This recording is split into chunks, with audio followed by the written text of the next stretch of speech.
Ibu bapak serta hadirin sekalian, sesuai dengan topik yang sudah saya berikan kepada panitia bahwa hari ini saya akan membahas topik mengenai memahami sifat batin dan jasmani.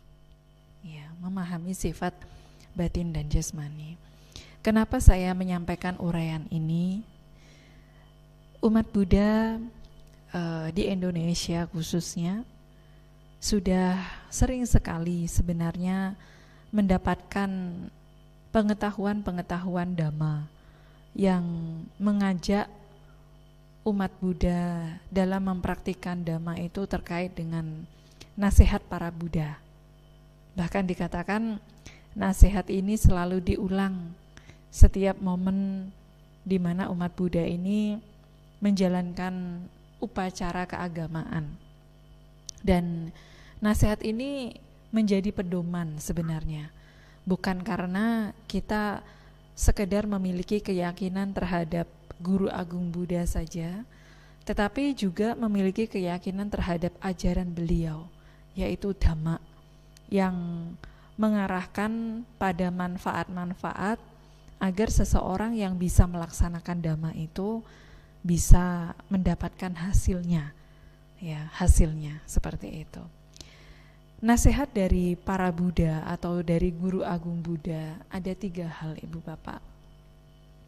Yang pertama adalah untuk menghindari perbuatan jahat atau menghindari perbuatan buruk.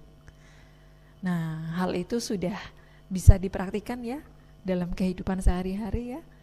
Nah, saya meyakini setidaknya ibu bapak walaupun sebagai seorang perumah tangga ya, tapi berjuang dalam kesehariannya untuk menghindari keburukan itu adalah suatu hal yang memang harus dijalankan. Bukan karena kita hidup bersosial saja, tetapi ketika kita ini hidup sendirian bahkan ya, dikatakan tidak berasosiasi dengan orang lain pun sebaiknya kita juga menghindari perbuatan buruk.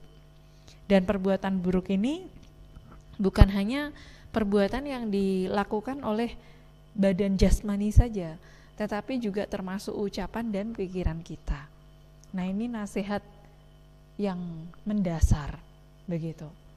Nah, kemudian setelah seseorang punya keterampilan untuk menghindari keburukan, level praktik dhammanya ditingkatkan, yaitu dengan melakukan upaya mengembangkan kebaikan atau menambah kebajikan ya.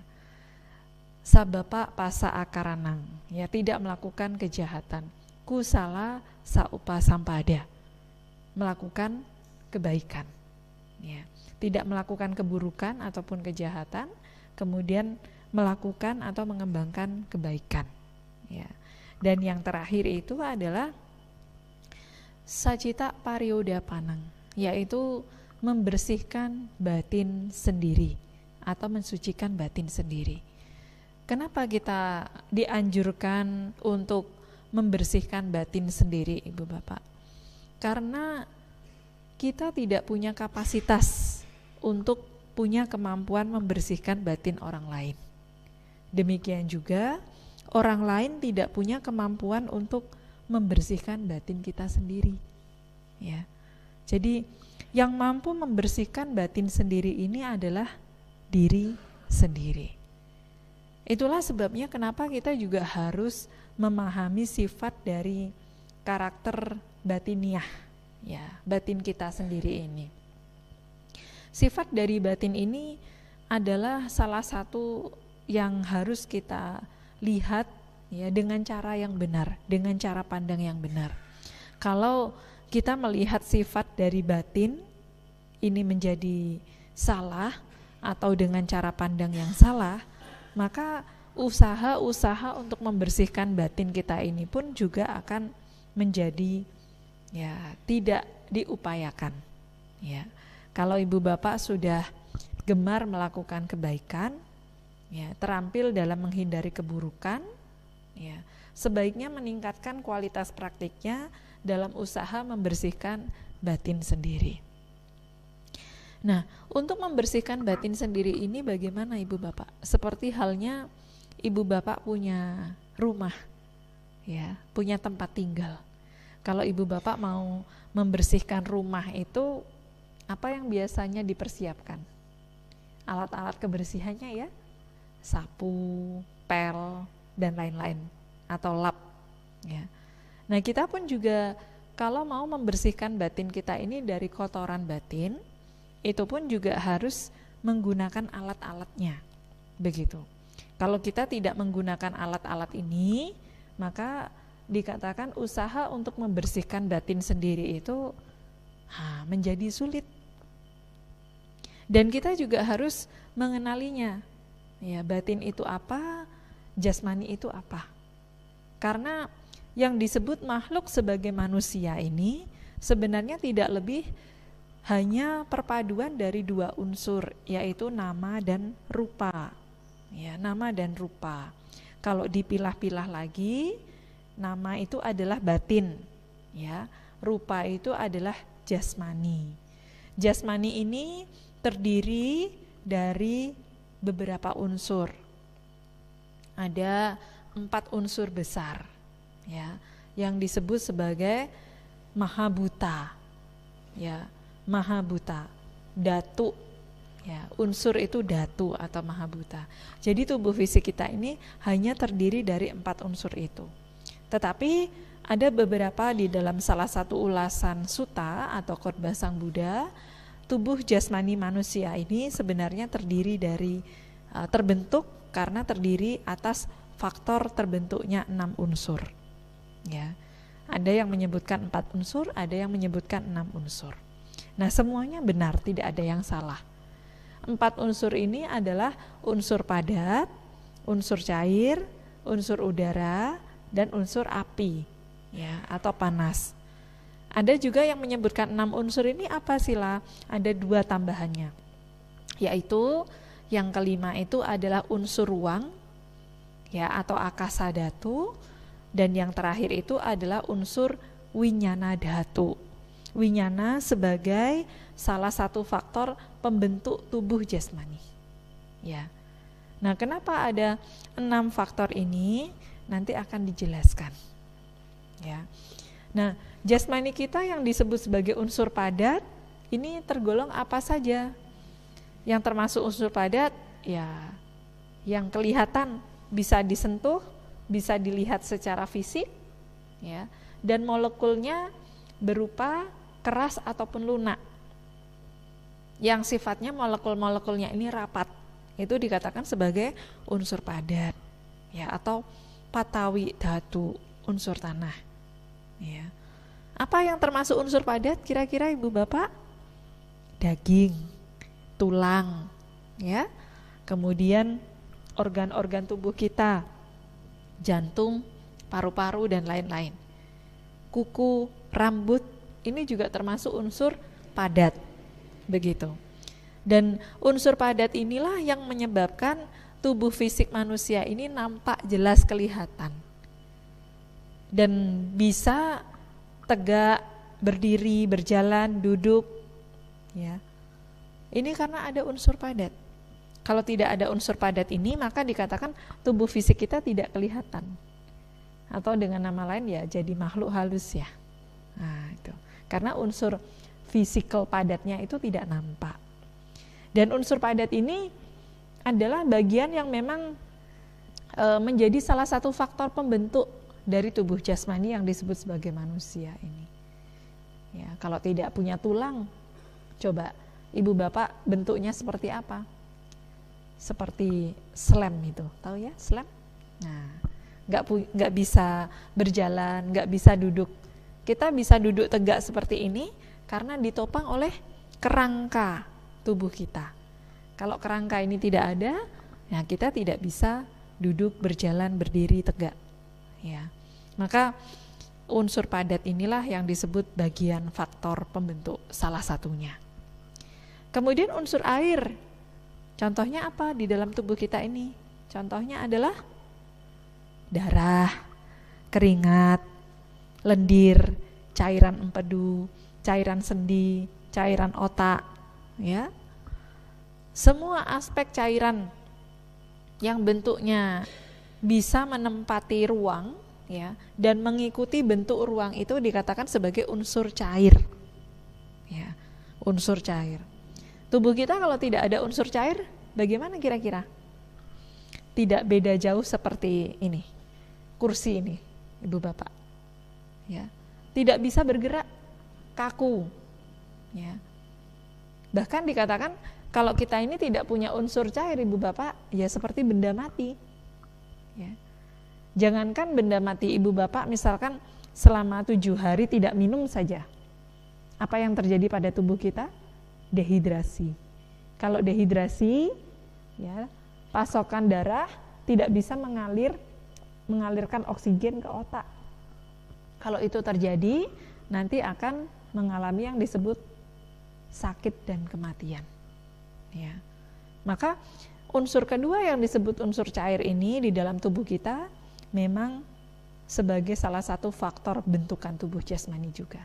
Kalau tidak ada unsur cair, tubuh kita jasmani ini tidak bisa bergerak. Ya. Kita tidak bisa menggerakkan tangan, tidak bisa menggerakkan badan dan lain sebagainya. Tidak bisa ditekuk ke kanan, tidak bisa ditekuk ke kiri, kaku. Ya, akan seperti itu.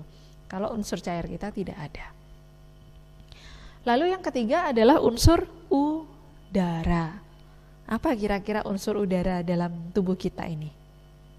Nafas. Disebut nafas karena udara yang masuk dan keluar melalui lubang hidung. Kalau udara yang masuk dan keluar dari lubang lain beda lagi ya. Nah, itu beda lagi. Kalau dari lubang mulut kita suara, ya, disebut suara. Kalau yang masuk dari telinga kita juga disebut suara, getaran udara itu. Ya. Yang di dalam usus beda lagi. Nanti keluar dari lubang lainnya, ini aromanya tidak sedap, saya tidak mau. Itu. Tapi kalau udara ini hanya masuk saja dan tidak bisa keluar, kira-kira menderita atau tidak, Ibu Bapak? Menderita. Dan kita ini bisa dikatakan hidup karena ditopang oleh unsur udara ini. Udara yang masuk dan keluar setiap saat, disadari atau tidak disadari. Kira-kira Ibu Bapak bernafas sering sadarnya atau tidak sadarnya? Nah, banyak tidak sadarnya. Kadang-kadang pada saat meditasi saja, ayo konsentrasi pada nafas. Wah, ini pun juga tidak mau ada usaha untuk fokus pada nafasnya. Ya, karena dianggap itu adalah hal yang lumrah, wajar, biasa terjadi. Ya, tapi begitu nanti kita sudah menjelang detik-detik akhir kehidupan, nafas ini kok kemana ya? Dicari-cari nggak ada, baru sadar butuh nafas. Ya, tapi kalau kita tidak melihat bahwa nafas ini kita hirup setiap hari, kita seolah-olah, ya nafas itu udah umumnya lah, begitu. Ya. Nah, karena ada nafas ini, kita bisa menghirup yang namanya oksigen. Dengan kita menghirup oksigen ini, maka muncullah yang disebut unsur keempat dalam tubuh fisik kita, yaitu unsur api atau unsur panas. Dan api ini sifatnya sebenarnya bukan hanya panas saja, tapi juga dingin. Disebut tejo dhatu. Kalau tadi unsur padat itu namanya pathawi dhatu. Unsur cair disebut apo dhatu. Unsur udara disebut wayo dhatu. Unsur panas atau unsur api disebut tejo dhatu. Ya. Ini. Kalau kita sudah tidak menghirup oksigen, apa yang terjadi? Biasanya mati. Makanya ciri-ciri orang meninggal itu biasanya indikatornya adalah sudah tidak bernafas. Begitu sudah tidak bernafas, tubuhnya menjadi dingin karena unsur apinya tidak bekerja. Api itu muncul karena ada gesekan dan juga ada oksigen. Kalau tidak ada oksigen tidak bisa ada api. Ya, seperti itu. Nah, maka tubuh kita menjadi dingin. Begitu dingin, unsur udara hilang, unsur panas hilang, ya. Unsur padatnya menjadi kaku, ya. Karena sudah tidak bisa bekerja, digerakkan dan lain sebagainya. Dan unsur padat ini akan hilang pada proses terakhir. Ya. Karena apa? Unsur yang hilang ketiga adalah unsur cair. Biasanya orang kalau sudah meninggal, cairan tubuhnya akan keluar. Ya, dari anus, dari lubang kemaluan dan lain sebagainya. Kalau cairan ini tidak habis terbuang, dia akan terus menerjang, menekan sel-sel tubuh kita sampai bisa keluar melalui pori-pori. Misalkan cairan di jantung kita ini tidak bisa keluar, ya, dia akan menembus dinding jantung. Nah, makanya biasanya kalau tubuh manusia itu mengalami kematian, ya sudah beberapa hari tidak dikuburkan atau tidak dikremasi, nah, biasanya tubuhnya apa? Membengkak, ya, karena cairan tubuhnya menekan semua sel-sel tubuh kita, ya. Nah, itu karena masih ada unsur cair di dalam tubuh. Nah, kalau unsur cair itu sudah hilang, kalau dikubur ya di dalam tanah ya menjadi makanan cacing, belatung dan lain-lain. Kalau dikremasi ya habis dimakan api. Beda lagi kalau misalkan ibu bapak datang ke India ya melihat sungai Gangga, itu biasanya mayat itu ditenggelamkan di sungai. Ya, nanti juga akan habis. Kemudian kalau di Tibet beda lagi. Di Tibet itu mayat itu diletakkan di atas gunung ya untuk menjadi makanan burung nasar. Kalau di Bali di daerah Trunyan ya, Tarumenyan, Trunyan itu mayat itu malah dibiarkan saja di area hutan itu. Nanti akan mengering dan tinggal sisa tulang belulang saja. Nah, akhirnya tubuh kita ini yang kita lihat sebagai indah, menarik ini ya akan berakhir seperti itu ibu bapak. Akhirnya akan perpaduan unsur-unsur tadi akan mengurai kembali ke alam semesta, kembali pada unsur-unsur pembentuknya, begitu, akan mengurai ya, tidak lagi dilihat seperti onggokan tubuh yang utuh itu ya, seperti itu. Nah, lalu ada unsur yang kelima tadi Sila, yang disebut sebagai unsur ruang. Unsur ruang ini disebut sebagai akasa dhatu. Ada, kalau kita pernah mendengar angkasa ya. Angkasa itu artinya ruang, tapi ruang tanpa batas, angkasa. Nah, akasa dhatu. 4 unsur tadi kalau tidak ada unsur ruang ya, kira-kira bisa kelihatan sosok kita sebagai manusia?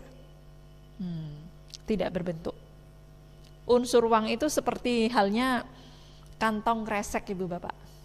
Unsur ruang kita yang paling ketara itu adalah lapisan kulit, gitu. Seperti kantong kresek itu.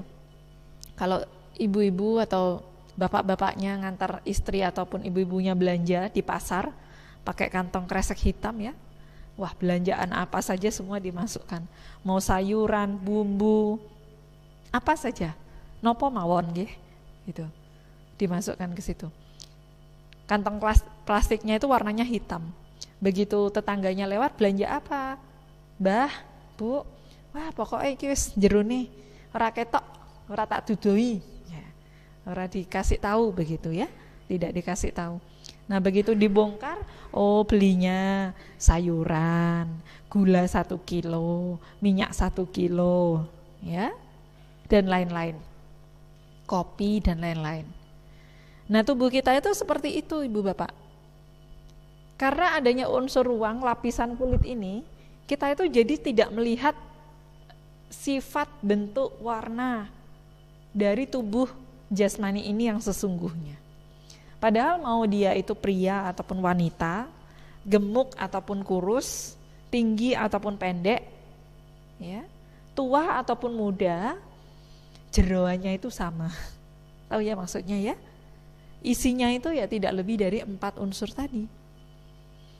Dan tubuh kita ini nampak elok, nampak indah karena unsur-unsur itu menempati ruang yang sesuai.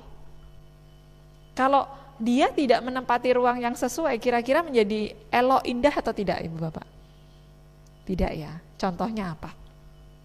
Kita punya bola mata ya, mata, bola mata yang indah, yang menarik ini dikatakan sebagai indah, menarik karena menempati rongga mata kita.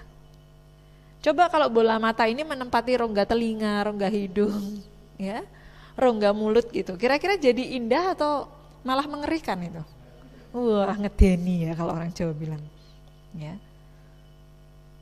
Menakutkan, mengerikan. Sama, otak ini ada di dalam rongga kepala, dibungkus oleh rongga kepala, unsur ruang di kepala kita ini. Kalau tidak ada unsur ruang, misalkan otak kita letaknya di rongga perut gitu, wah, kayak apa itu? Atau sebaliknya, usus ini adalah tempat rongga unsur padat berupa makanan. Kalau makanan kita keluar dari usus saja, itu sudah mengalami kondisi yang dikatakan penyakit. Ya. Pernah mengalami tersedak, Ibu Bapak? Nah, tapi tersedaknya masih aman ya. Ada beberapa bulan lalu, ya, anak kecil di Surabaya itu meninggal karena tersedak. Jadi makanan yang dimakan itu masuk ke dalam saluran paru-parunya sampai tidak bisa diselamatkan. Ya. Nah ini urusan salah ruang saja bisa menyebabkan kematian, bisa menyebabkan sakit, ya. Salah ruangan. Ya. Betapa rapuhnya sebenarnya tubuh kita ini, Ibu Bapak. Nah ini yang dikatakan unsur materi. Sebenarnya unsur ruang itu adalah unsur padat yang berongga, namanya unsur ruang. Ya, unsur padat yang berongga. Tapi nah itu dibagi dalam kapasitas pemilahan 6 dhatu. Dan yang terakhir itu adalah winyana dhatu. Kenapa dimasukkan dalam winyana dhatu? Karena winyana inilah yang menjadi agen, ya, landasan terbentuknya kemelekatan-kemelekatan terhadap unsur-unsur tadi yang membentuk kita ini. Jadi kalau Ibu Bapak belajar Dhamma, ya ada istilahnya itu patisandi winyana, yaitu kesadaran penerus yang meneruskan potensi-potensi batin, kekuatan batin kita ini mengarah pada kelahiran apa, menjadi pria, wanita dengan fisik seperti apa, ya, kecenderungannya menjadi manusia atau binatang atau makhluk alam dewa, alam Brahma, alam Asura, Peta, bahkan Niraya, Tiracana. Ya. Ini semua karena kecenderungan yang menempel pada winyana ini. Ya, kecenderungan apa? Sangkara-sangkara apa yang terus melanjutkan sebab akibat yang dibawa oleh winyana ini. Maka terbentuklah tubuh fisik kita yang sekarang ini. Tubuh jasmani kita yang sekarang ini. Nah ini. Kalau kita tidak mengerti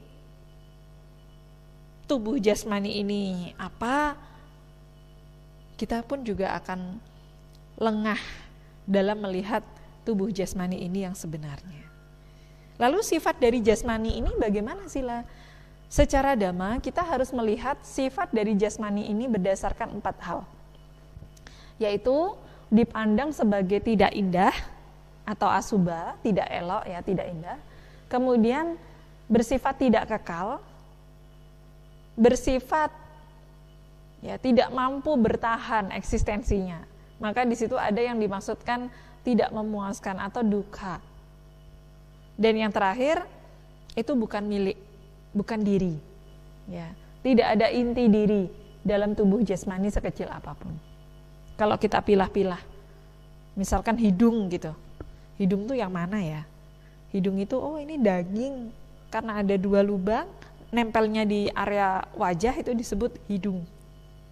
Ya. Kemudian tempat keluar masuknya udara, nafas, itu disebut hidung. Yang tidak lain, oh begitu dipilah-pilah, oh ini hanya sebatas unsur padat, daging. Yang di dalamnya ketika luka sedikit, oh ada darahnya, ada unsur cair. Ya. Kalau kita masih hidup, ada unsur apinya. Kalau kita sudah mati, unsur api lenyap. Hanya unsur padat saja dan cairan. Ya. Tidak lebih dari itu.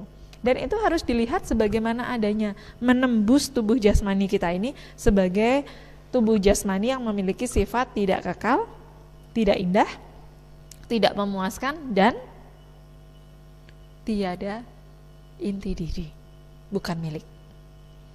Kadang kalau kita tidak bisa melihat sifat dan karakteristik dari tubuh jasmani saja, Ibu Bapak, ini bisa menimbulkan ya kesenangan, kemelekatan terhadap tubuh jasmani.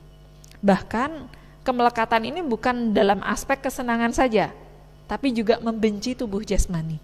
Baik itu tubuh jasmani kita sendiri ataupun tubuh jasmani pihak lain. Kok bisa sih lah? Misalkan Ibu Bapak pengen punya tubuh yang tinggi, tapi kenyataannya tubuhnya Ibu Bapak mungil gitu ya. Senangnya tubuh yang tinggi misalkan, tapi saya tubuhnya kok mungil ya. Saya benci dengan tubuh saya ini. Ini urusan tubuh kita sendiri. Nanti melihat orang lain juga begitu. Tidak suka orang yang tinggi misalkan, terlalu tinggi gitu. Sukanya yang sedang. Nanti begitu melihat orang yang tinggi tidak begitu suka. Ya. Atau sebaliknya misalkan, wah tubuh saya kok terlalu cungkring ya. Gitu. Terlalu kurus ya. Atau sebaliknya, kok saya terlalu gemuk ya. Sebenarnya bukan gemuk ya Ibu Bapak ya. Hanya agak tebel saja lemaknya ya. Dagingnya agak tebal saja gitu. Ya. Tapi kadang-kadang karena melihat tubuh fisik ini tidak sebagaimana adanya, menyebabkan kemelekatan terhadap kesenangan dan ketidaksenangan terhadap tubuh itu. Ya, melihat sosok orang misalkan, yang perawakannya elok, perawakannya menarik, timbul kesenangan. Begitu melihat orang yang perawakannya tidak elok, tidak menarik, nggak mau berteman dengan dia. Ya, nah ini dari faktor tubuh, baru tubuh jasmani, belum nanti urusan batin, ya, atau disebut nama. Nah, untuk urusan tubuh ini sudah paham ya Ibu Bapak ya. Jasmani kita ini semestinya harus dilihat hanya sebatas 6 unsur tadi, faktor pembentuknya, kemudian memiliki sifat asubha, tidak indah, tidak kekal, anicca, dukkha, tidak memuaskan, dan bukan diri. Tidak ada diri di sana. Ya. Dicari-cari pun tidak ada inti dirinya, tidak ada.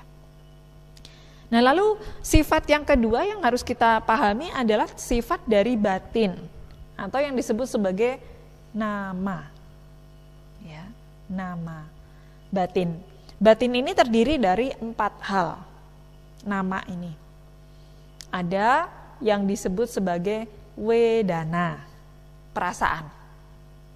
Lalu yang kedua disebut sebagai sangkara, bentuk-bentuk pikiran.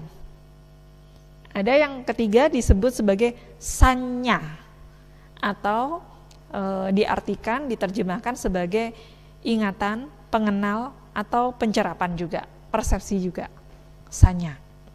Dan yang terakhir disebut sebagai winyana. Winyana ini nama lain dari pengetahu. Ya, pengetahu yang mengetahui cara kerja apapun dari aspek batiniah dan jasmani, winyana. Ya. Nah, lalu bagaimana 4 bagian ini bisa kita lihat? Kalau wedana, perasaan, Ibu Bapak paham yang dimaksud dengan perasaan? Pernah merasakan sesuatu? Pernah. Tahu ya, itu perasaan ya. Perasaan ada berapa jenis? Berapa jenisnya perasaan? Banyak. Ada 3 yang utama. Apa perasaan itu? Perasaan senang, tidak senang, dan netral. Ini 3 jenis perasaan yang terus menerus selalu muncul lenyap, muncul lenyap, muncul lenyap dalam batin kita. Sebenarnya batin kita ini hanya pergantian dari 3 jenis perasaan itu. Kalau tidak senang, ya muncul ketidaksenangan. Kalau tidak suka juga tidak suka juga tidak. Nah, itu netral. Ya. Nah, tetapi Sang Buddha menyarankan, menganjurkan 3 jenis perasaan ini juga harus diwaspadai, Ibu Bapak. Kenapa? Karena 3 jenis perasaan ini juga punya sifat anicca. Kalau seseorang tidak melihat perasaan itu sebagai anicca, ya, sebagai sesuatu yang tidak memuaskan, sebagai sesuatu yang bukan diri, maka seseorang juga melihat perasaan itu akan salah. Ya. Muncul kemelekatan, baik itu kemelekatan terhadap hal yang menyenangkan ataupun hal yang tidak menyenangkan. Ya. Ibu bapak tadi pagi sarapan apa? Siapa yang masih ingat tadi pagi sarapannya apa? Boleh? Ikan. Nah, ada lagi? Selain ikan ada? Sarapannya apa? Tahu.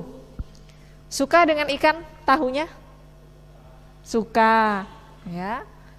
Muncul perasaan sukanya tadi pagi ya. Tapi masih ingat dengan perasaan suka itu ya? Saat ini ya? Masih. Begitu nanti besok lapar, ya.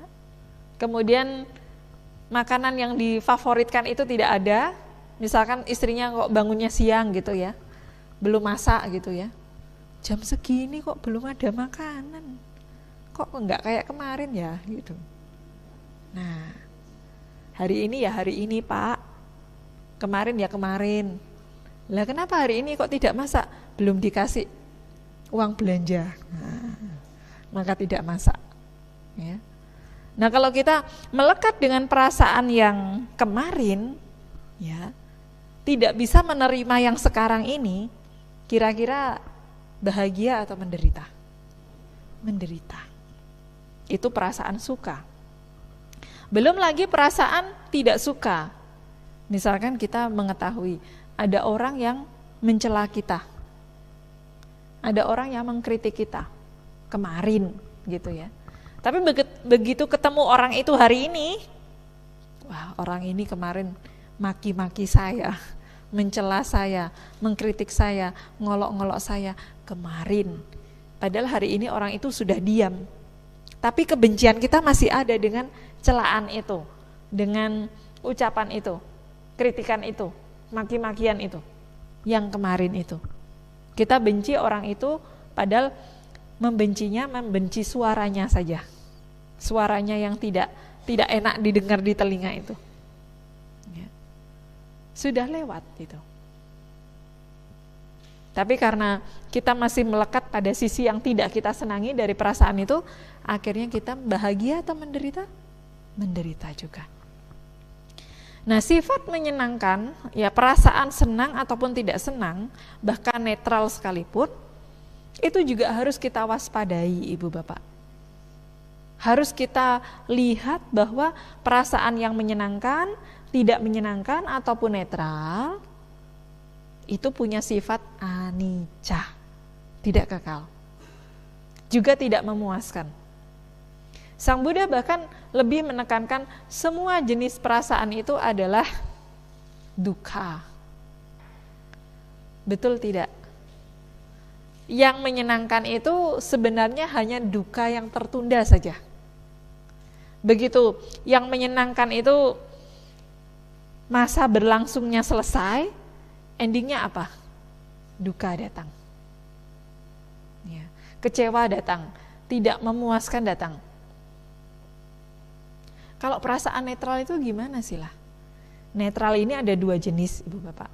Ada netral yang disertai dengan pandangan benar, ada netral yang tidak disertai dengan pandangan benar. Sama-sama netral.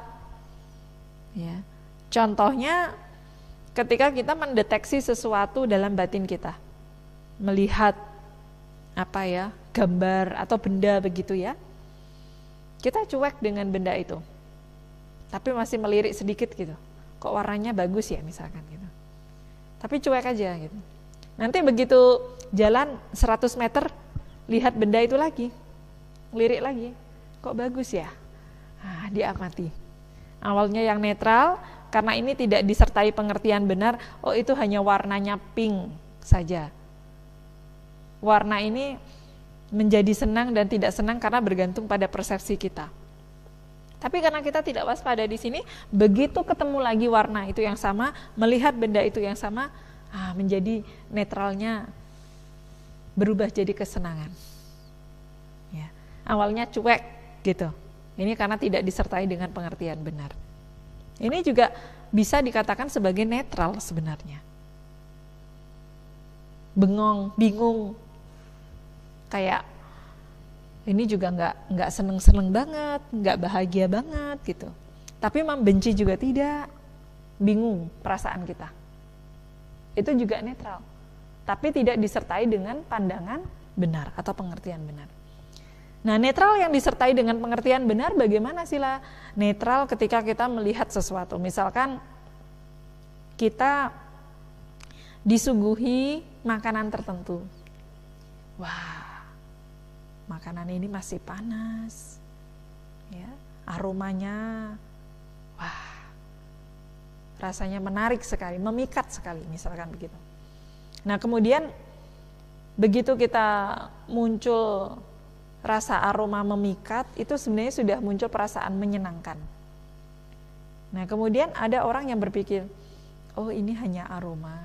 Aroma ini ya terbentuk karena perpaduan berbagai macam bumbu-bumbu tadi. Terus panas ini ya karena masih hangat gitu. Nah, dia muncul makan ya tidak dengan serakah sekali ataupun juga tidak menolak banget gitu. Nah, dia makan dengan sebagaimana adanya. Nah, itu juga netral sebenarnya. Tetapi batinnya tidak terpengaruh oleh suka dan duka atas dasar pengertian benar. Melihat itu hanya sebatas makanan yang seperti demikian itu karena faktor-faktor pembentuknya. Kalau toh nanti tidak disediakan dalam kondisi panas dan aromanya sudah berubah, dia tidak bergejolak. Dia tidak komplain. Dia tidak menjadi susah dirawat. Nah, tapi menjadi mudah dirawat. Subaru. Ya. Subaru. Tahu Ibu Bapak Subaru? Subaru. Subaru itu artinya mudah dirawat. Pernah mendengar istilah Subaru? Pernah? Di mana? Hah?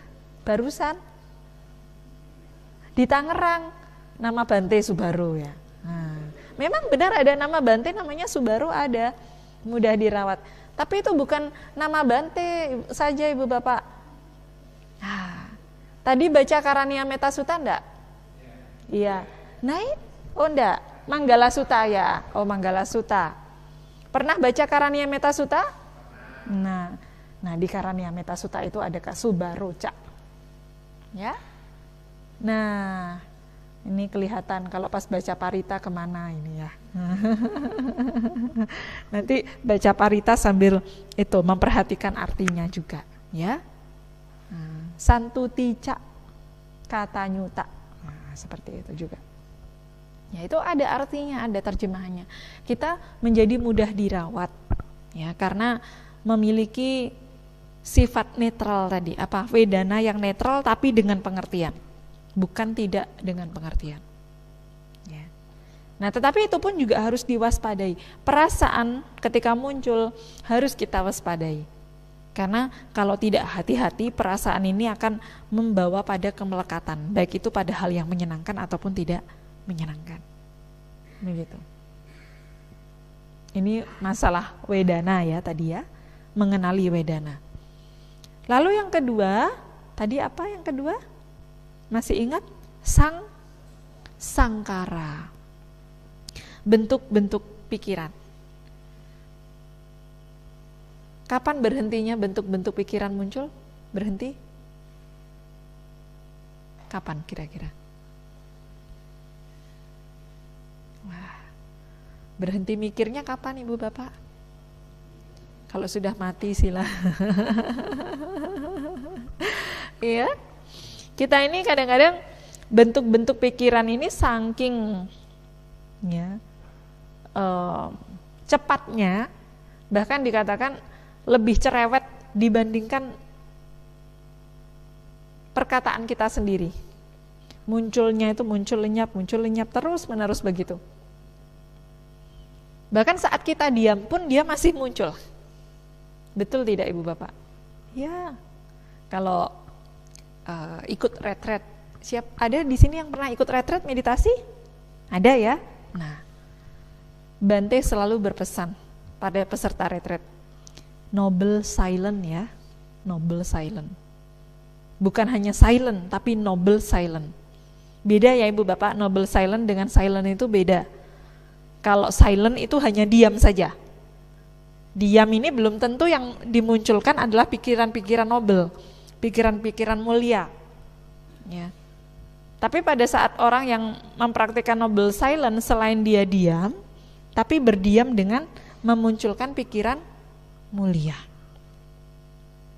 Nah, sangkara ini adalah bentuk-bentuk pikiran, berbagai macam bentuk pikiran, apapun itu, yang kusala ataupun yang akusala, ya. Yang baik ataupun yang tidak baik. Ini selalu muncul lenyap dalam batin kita. Ya. Nah, kalau kita tidak waspada dengan sangkara ini, bahkan juga tidak mengetahui sifat dan karakteristik dari sangkara ini, nah ini juga bisa menimbulkan yang namanya penderitaan. Punya ide-ide apa, anggapan-anggapan apa, pemikiran-pemikiran apa, selalu dituruti, diikuti sangkara ini. Kalau Ibu Bapak sedang sedih, sedang marah, ya, sedang jengkel, itu sangkaranya berbeda-beda, warnanya itu berbeda-beda, karakternya juga berbeda-beda. Tapi sisi-sisi utama dari sifat dari sangkara itu apa juga? Anicca, tidak patut dilekati, tidak patut digenggam, tidak patut untuk terus-menerus diikuti. Ya, seperti masuk ke dalam hutan belukar yang kita begitu sudah jalan terus, tidak ada ujungnya kalau itu diikuti terus. Tapi umumnya, ya, manusia yang tidak terlatih dalam melihat sangkara ini bersenang dengan kemunculan sangkara itu. Bersenang dengan kemunculan sangkara. Senang sekali. Apalagi melihat sangkaranya orang lain, senang sekali. Betul tidak Ibu Bapak? Ya. Ibu Bapak kalau di depan YouTube, televisi, ya, bisa betah berjam-jam ya? Betah ya? Oh, mau dari pagi sampai siang sampai sore di depan televisi, nonton apa aja, walaupun itu iklan, walaupun itu apa, sinetron. Masih ada sinetron enggak sekarang Ibu Bapak? Oh, masih ada. Wah, berarti sering nonton sinetron ya. Ya, saya pikir hanya masa-masa dulu saja. Ya, ternyata masih ada. Sekarang yang umum itu apa istilahnya, drama ya. Drama Korea atau apa, drakor begitu ya. Anak-anak muda itu biasanya. Nah, kalau disuruh melihat itu, wah, berjam-jam di hadapan YouTube, di hadapan televisi, duduk manis di sofa rumah, wah, nggak kemana-mana pun oke. Ya. Nah, kita itu menonton pikiran orang lain sebenarnya, sangkara dari orang lain, sangkara dari sutradara terkenal. Ya. Tapi kalau kita disuruh ke wihara, ayo Umat Buddha meditasi, sekarang jadwalnya retret meditasi atau jadwalnya jam meditasi di wihara. Oh, yang dihitung paling yang datang berapa? Gelintir saja orang-orangnya. Betul itu. Melihat sangkaranya sendiri, melihat filmnya sendiri di dalam pikirannya, enggak mau. Lebih menarik filmnya orang lain. Ya. Padahal kita ini sutradara lebih handal dari sutradara terkenal juga, enggak kalah handalnya kita ini. Ya. Pikiran kita ini seperti sutradara terkenal yang lainnya juga sebenarnya, tidak kalah. Tapi kita tidak mau melihat sangkara dalam batin kita sendiri ini. Ya. Nonton batin sendiri ini jarang orang mau melihatnya. Tapi kalau batin orang lain, wah, malah kadang-kadang di tontonan jadi tuntunan ya. Yang dilihat itu di layar televisi itu jadi sangkara kita sendiri juga muncul dalam batin kita, dicontoh oleh pikiran kita. Akhirnya kita terpengaruh oleh sangkara-sangkara orang lain. Yang kalau tidak kita sadari bahwa sangkara ini sifatnya juga mengecoh batin kita. Ya, mengecoh batin kita untuk tidak bisa fokus, tidak bisa tenang. Itu akan menjadi pengganggu, perintang. Ya. Yang semestinya kita dengan mengamati batin kita sendiri, oh itu hanya muncul lenyap, hanya datang dan akan pergi, hanya muncul dan nanti lenyap. Ya. Itu kalau kita melihat kemunculannya saja, tidak melihat kelenyapannya, ya kita tidak bisa menembus anicca, belum menembus anicca. Tapi begitu diperhatikan pikiran, oh pikiran hanya begini, munculnya rencana, ingatan, satu, lompat lagi begitu, dan lompatnya tidak ada habisnya. Sampai kita melihat, oh ini hanya anicca. Kalau diikuti nggak ada ujungnya. Ya. Nah, kalau sudah tahu nggak ada ujungnya, apa yang akan dilakukan oleh orang itu? Enggan terhadap sangkara itu. Endingnya apa? Dia akan mencoba untuk fokus pada konsentrasi. Begitu, karena sudah melihat sangkara itu. Tapi kalau mereka belum melihat karakteristik dari sangkara, belum mengerti sifat dari nama, ya batin yang disebut sangkara ini, nah, dia akan terus mengikuti. Larinya kemana? Mengikuti. Episode hari ini adalah episode pertama. Sampai episode 100 pun akan diikuti. Ya. Ya. Seperti orang sedang nonton YouTube tadi. Ya. Dari episode 1 sampai episode berapa biasanya Ibu Bapak? Banyak. Ya. Itu terus diikuti sangkara orang lain ini. Sangkara kita lebih banyak dari itu. Satu hari aja sudah berapa episode itu. Urusan mikirin pasangannya, mikirin anaknya, mikirin keluarganya, mikirin kerjaannya, mikirin apa lagi. Ya. Dan tidak pernah mencoba mengistirahatkan batin kita itu dari memunculkan sangkara itu. Berusaha untuk mengetahui sifat dari sangkara ini. Kalau sangkara ini masih muncul, ya di sana masih ada awija. Ya. Sesuatu yang bukan pengetahuan yang dikembangkan.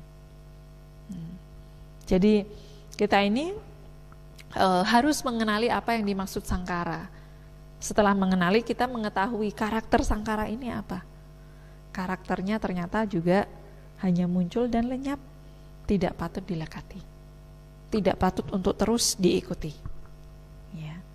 Ini karakter dari sangkara. Batin yang kedua ya, masih ada 2 lagi. Kemudian apa yang ketiga? Sanya. Wah, masih ingat. Sanya atau nama lainnya adalah pengenal, pengingat, atau ingatan, atau persepsi. Ya, sanya ini.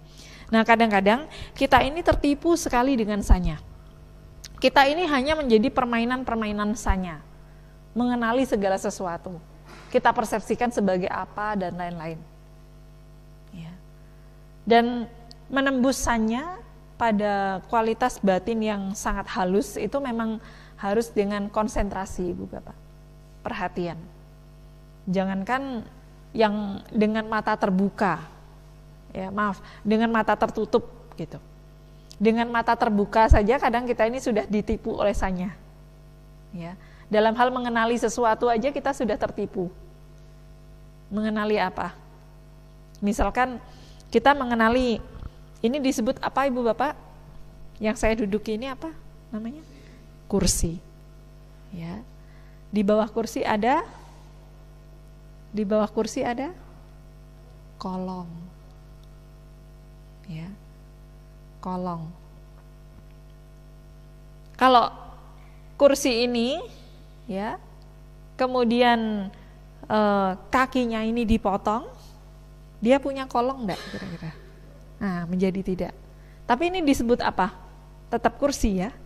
Nah, padahal kalau kita amati, segala sesuatu itu muncul, kita kenali, kita sebut sebagai apa, itu karena hanya faktor-faktor pembentuknya saja.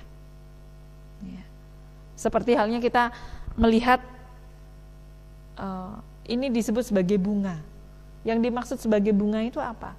Oh, karena punya kelopaknya, ada putiknya, dia tumbuh di ujung tangkai batang, ya, dan lain sebagainya. Kemudian bentuknya itu berwarna-warni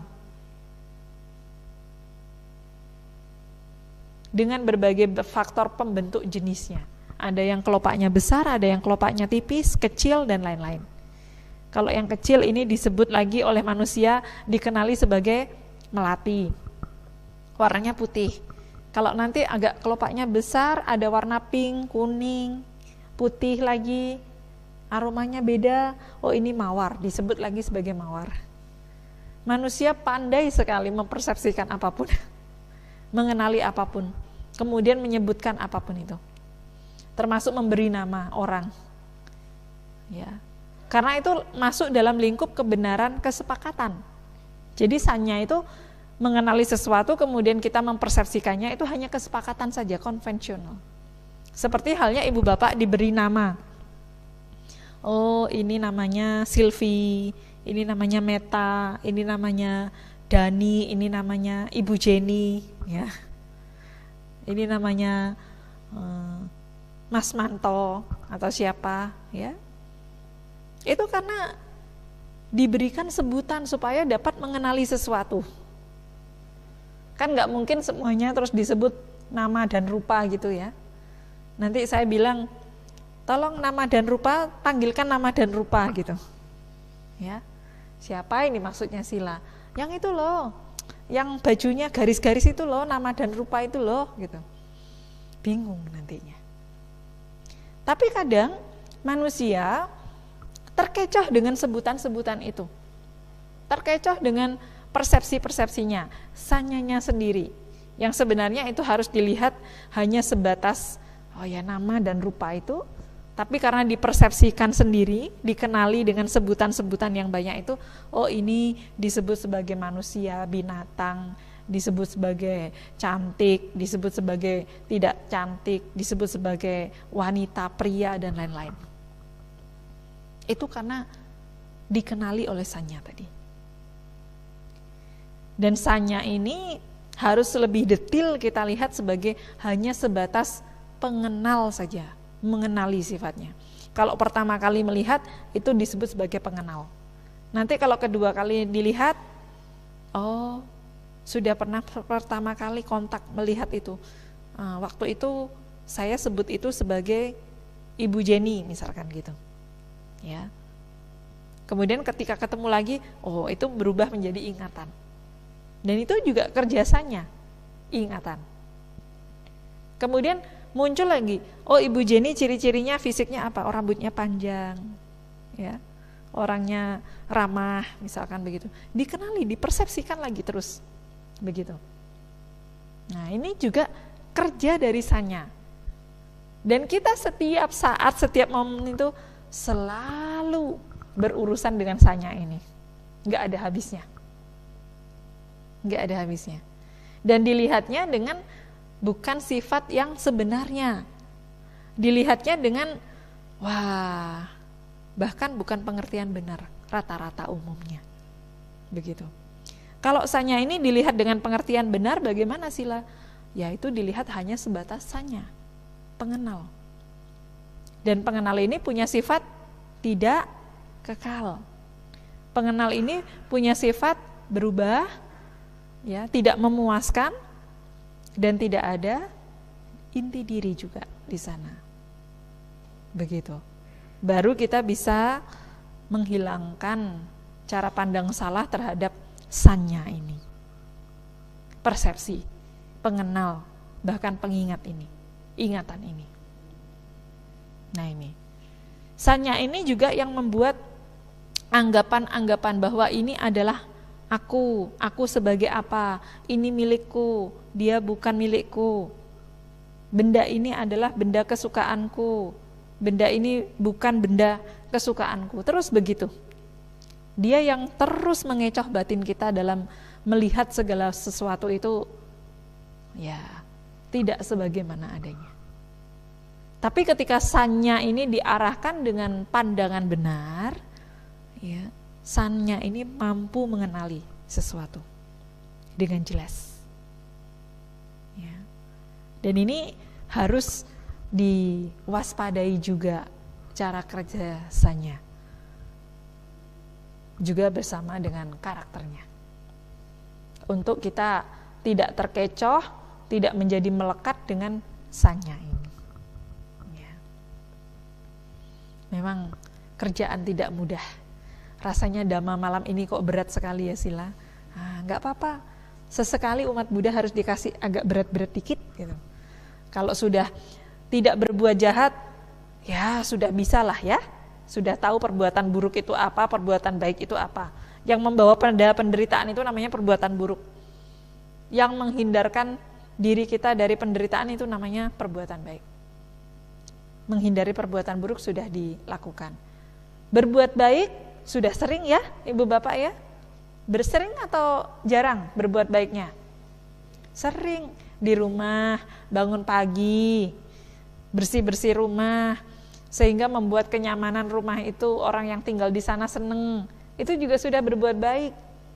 Bangun pagi ibu-ibunya masak air panas, buatkan kopi, buatkan teh untuk bapaknya, untuk anaknya, itu juga sudah berbuat baik. Masak, bikin masakan yang enak sekali, itu juga sudah berbuat baik. Ya, ada Bante, ada Samanera, ada Atasilani datang, ibu bapak datang, wah sedikitlah saya tadi masak nasi tiwul lah misalkan gitu ya. Nah, dibawa ke sini walaupun hanya sedikit, nah, itu berbuat baik. Nyiram tanaman, ya. Kemudian baca parita sudah, itu berbuat baik sudah sering. Maka kita harus mencoba menaikkan level praktik kita pada mengenali usaha-usaha untuk membersihkan batin dari pengotor batin tadi. Salah satunya harus kenal dulu apa yang dimaksud dengan batin dan jasmani sifatnya. Ya. Nah tadi batin baru 3 ya. Ada apa saja tadi batinnya? Lupa. Nah, ada wedana, ada sangkara, ada sanya. Dan yang terakhir adalah winyana. Winyana ini artinya pengetahu. Yang mengetahui aspek cara kerja pikiran apapun itu, termasuk sangkara, ya. Kemudian sanya tadi. Kalau tidak ada yang mengetahui ini, kita tidak bisa mengenali ini sebagai sanya, ini sebagai wedana, ini sebagai tubuh, ini sebagai batin. Tetapi winyana ini pun juga harus dilihat sebagai sesuatu yang selalu berubah, tidak kekal. Apa yang kita ketahui itu bisa dikatakan selalu berubah. Ya. Dan winyana ini harus dilihat sebagai sesuatu yang tidak memuaskan juga. Sebagai sesuatu yang kalau ini terus eksis, ini tidak membawa pada berhentinya penderitaan. Begitu. Pada berhentinya penderitaan, apalagi sampai melekat dengan winyana-winyana ini. Seperti halnya ibu bapak memukul genta. Ya, di sini ada genta enggak? Lonceng sudah kalau tidak ada genta.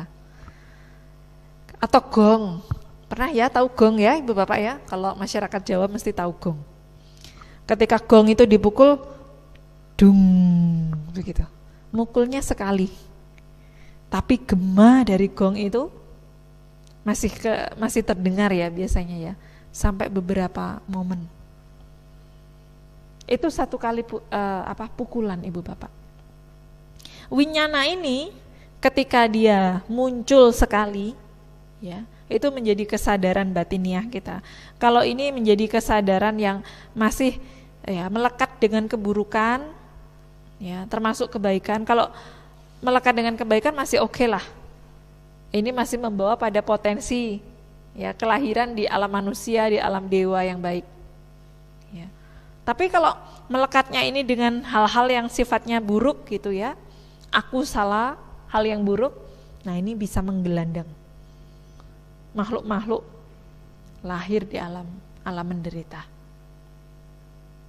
alam-alam yang tidak membahagiakan. Ini karena winyana ini, kemelekatan terhadap faktor-faktor pembentuk baik buruknya masih ada. Ya.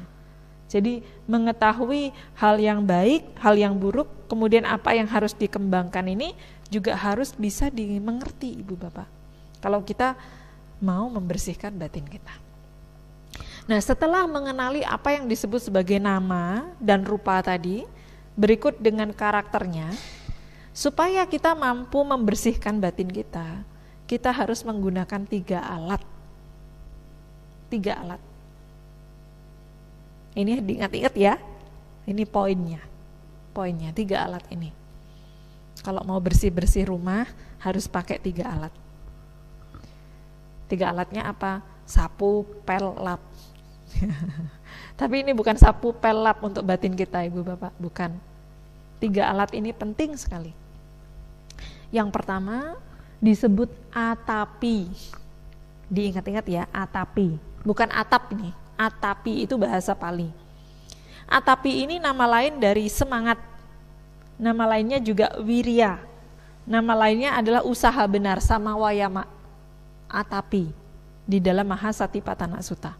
Atapi, kita harus punya atapi ini. Atapi ini adalah dorongan yang kuat di dalam batin agar batin itu mampu untuk mengenali hal-hal yang baik dan buruk. Kemudian hal yang buruk yang sudah ada berusaha untuk ditinggalkan. Hal yang buruk yang bahkan belum muncul berusaha untuk tidak dimunculkan. Hal yang baik yang belum muncul berusaha untuk dimunculkan. Hal yang baik yang sudah ada berusaha untuk dikembangkan. Ini namanya atapi. Karena yang di awal saya sampaikan tadi itu masih sebatas pengetahuan, masih sebatas pariyati. Kalau kita tidak menggunakan usaha dalam mengembangkan pengetahuan tadi yang pernah kita dengar itu tadi, nah itu juga nanti pengetahuan kita hanya sekedar kita dengar saat ini saja, tidak berkembang. Dan itu adalah sumber kebijaksanaan yang dikembangkan dalam batin kita, pelan-pelan. Ini yang dimaksud dengan atapi. Alat yang pertama, harus punya daya upaya, usaha untuk mengembangkan hal-hal yang bajik dan meninggalkan hal-hal yang tidak bajik dalam pikiran kita. Kemudian yang kedua adalah satima. Ini nama lain dari kata sati. Sati itu apa artinya? Perhatian. Kalau kita memperhatikan sesuatu, misalkan, oh orang ini cantik, bajunya warnanya abu-abu, ya, pakaian yang dipakai, wah serasi sekali. Apakah itu sati? Kira-kira sati bukan itu? Sati enggak, bukan itu? Bukan. Itu hanya memperhatikan biasa. Sati ini adalah perhatian yang didasarkan dengan kualitas-kualitas luhur. Jadi kemampuan batin mendeteksi perihal batin itu yang muncul dalam batin itu dengan penyertaan nilai-nilai luhur. Itu namanya sati. Nilai-nilai luhurnya apa sila tadi? Anicca, dukkha, anatta, dan asubha. Itu yang dikatakan nilai-nilai luhur. Kenapa itu dikatakan sebagai nilai-nilai luhur? Karena mengarahkan pada terkikisnya kemelekatan. Baik itu kemelekatan pada hal yang menyenangkan ataupun hal yang tidak menyenangkan, atau nama lain dari kebencian. Itu yang dikatakan sebagai sati. Melihat perasaan, oh perasaan ini hanya muncul lenyap, sifatnya anicca. Sekarang suka, harus waspada. Suka ini hanyalah duka yang tertunda. Suka yang muncul ini, bahagia yang muncul ini hanyalah penderitaan yang tertunda. Begitu bahagianya itu sudah lenyap, nah kelihatan aslinya.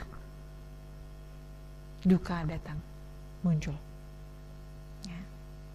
Dan itu terus berfluktuasi dalam batin kita. Kalau kita tidak waspada, nah kita hanya diombang-ambingkan oleh perasaan itu. Dan ini harus dilihat satima. Baik itu dalam aspek wedana, sati ini ada 4. Wedana, sati, patana. Ya, cita, sati, patana. Ya, kaya, sati, patana. Kaya itu jasmani. Cita ini pikiran. Jadi pada saat melihat pikiran juga harus sati, memunculkan kualitas luhur bahwa pikiran ini sifatnya tidak kekal dan lain-lain. Itu namanya sati. Ya. Kemudian tadi ada wedana, cita, kaya, dan dhamma. Segala hal yang bisa ditangkap oleh batin kita itu disebut dhamma. Maupun itu hal yang baik ataupun hal yang buruk dilihat sebagai anicca. Ya. Dilihat sebagai tidak memuaskan.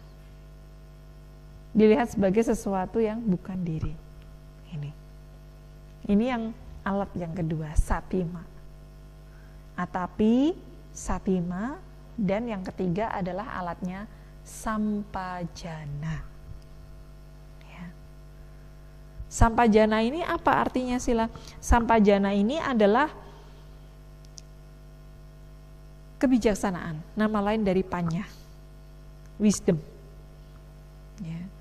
Jadi pada saat batin kita itu muncul kebijaksanaan, melihat segala sesuatu itu dengan jelas, dengan benar-benar real, apa yang kita lihat itu sebagaimana adanya. Oh, ini hanya sebatas unsur padat, unsur cair, unsur udara, unsur api, unsur ruang, ya, unsur batin. Kemudian memiliki sifat anicca, dukkha, anatta, asubha. Nah, disitulah yang dimaksud kita punya sampajana.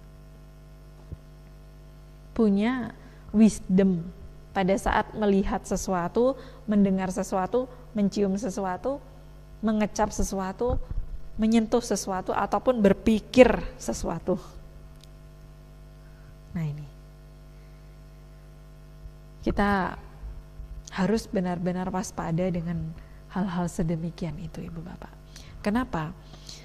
Pada prinsipnya ketika kita sudah mengenali sifat dari karakteristik batin dan jasmani, sebagai umat Buddha itu kunci praktik yang tertinggi adalah endingnya itu kita melepas dengan tanpa kemelekatan.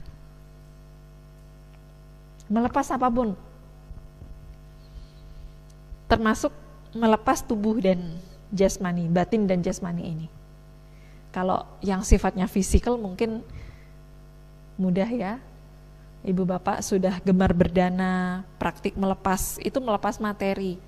Tapi kalau melepas tubuh fisik ini, kira-kira siap atau belum siap?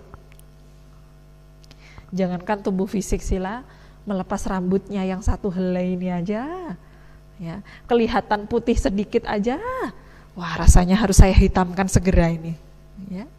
Itu melepas hal yang paling sedikit, sederhana. Nah, nanti pada saat kita ini menghadapi situasi kematian, kita itu harus menanggalkan semuanya, melepaskan semuanya, batin dan jasmani. Kalau itu belum dilepaskan, ya, masih melekat dengan tubuh jasmaninya, masih melekat dengan ya batinnya, ya, dengan karakteristik apapun itu. Nah, itu kita dikatakan masih berada dalam lingkar samsara. Ya. Maka sangat penting sekali Ibu Bapak mengenali batin dan jasmani itu apa, dan mengenali sifat dari nama dan rupa batin dan jasmani itu bagaimana. Ini karena sebagai jalan pintas untuk kita itu bisa praktik melepas yang sesungguhnya. Ya, bukan hanya melepas karena ikut-ikutan, oh sekarang masanya musim berdana jadinya harus berdana, begitu, tidak, bukan itu. Tujuannya bukan hanya sekedar melepas materi, bukan. Tapi tujuannya adalah melepas kemelekatan kita ini pada kelahiran-kelahiran kita.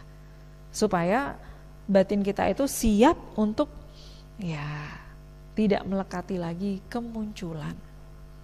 dalam artian tidak melekati kelahiran. Ada salah satu kalimat di dalam Dhammapada yang sangat-sangat indah untuk direnungkan Ibu Bapak, sangat baik untuk direnungkan. Apa perbedaan batin para bijaksanawan atau para Arya dengan batin para awam, mereka yang belum menjadi Arya? Seorang Arya akan berdamai dengan kepadaman. Tapi mereka yang belum menjadi Arya akan bersenang dengan kemunculan. Kemunculan perasaan, kemunculan ingatan, kemunculan pengenal, kemunculan pengetahu, kemunculan tubuh jasmani. Dalam artian adalah mereka masih menyenangi yang namanya kelahiran. Tapi bagi batin para Arya sudah tidak lagi menginginkan melekati kelahiran itu, batinnya. Dan ini menjadi tugas kita, terus menerus bertahap sampai kita itu berada pada kualitas batin begitu. Oh, sudah enggak pengen lahir, sudah enggak mau menderita lagi. Tapi kalau belum mampu melihat apa itu kemelekatan, pasti akan terus menyenangi kemunculan. Yang sebenarnya yang harus kita waspadai itu bukanlah kepadaman, bukanlah kematian. Yang harus kita waspadai itu adalah kemunculan. Yang tidak lain yang harus kita waspadai itu harusnya adalah kelahiran. Kalau kita masih lahir, ada resikonya. Resikonya adalah penderitaan. Penderitaannya apa saja? Sakit, tua, mati. Kalau tidak mau mati, jangan lahir. Kalau tidak mau lahir, waspada dengan kemunculan tadi. Dengan 3 alat. Atapi, satima, dan sampajana.